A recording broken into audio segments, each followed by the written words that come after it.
आज अरविंद केजरीवाल जी ने दिल्ली विधानसभा चुनाव लड़ने वाले उन प्रत्याशियों से बात की, वो जो चुनाव नहीं जीत पाए किसी भी कारण से।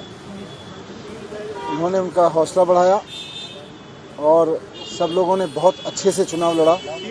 एक ऐसे समय में जब पूरी की पूरी मशीनरी, पैसा, शराब, इस सब का खुला खेल चल रहा था, इसके दुरुपयोग का खुला खेल चल रहा था, चुनाव आयोग के नियमों की, चुनाव आचार संहिता की खुलेआम धज्जियां उड़ाई जा रही थीं। उस सब के बीच इन कैंडिडेट्स ने बहुत शानदार चुनाव लड़ा। ये अपने आप में एक बहुत बड़ा काम था जिसको सब लोगों ने मिलकर लड़ा, कार्यकर्ताओं ने मिलकर लड़ा। अभी अरविंद केजरीवाल जी ने सबसे बात की, सबके हौसले अभी बुलंद हैं और आगे की चर्चा की कि किस तरह से अब जिस इलाके से चुनाव लड़ा है उस इलाके में जनता की सेवा करनी है, जनता के बीच रहना है और वहाँ से जो बीजेपी के लोग जीते हैं वो भले ही लोगों के लिए काम करें ना करें, लेकिन उन्हें, हमारे कैंडिडेट्स को उनके बीच रहना है, जनता की सेवा करनी है। और आने वाले समय में अपने इन कैंडिडेट्स का अनुभव पूरे देश के लिए, पार्टी के प्रसार के लिए उनकी ड्यूटी लगाई जाएगी पूरे देश में। ये उनके साथ चर्चा हुई।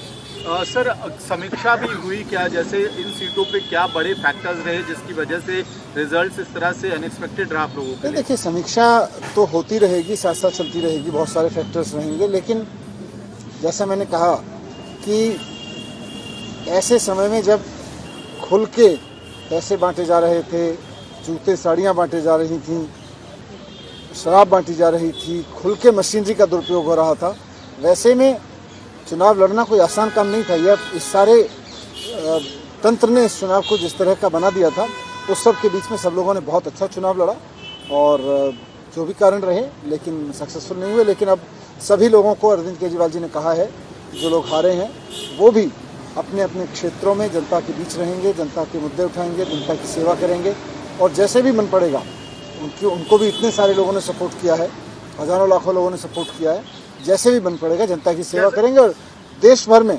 पार्टी के लिए काम। ऐसी खबरों के लिए सब्सक्राइब करें स्वराज भारत न्यूज।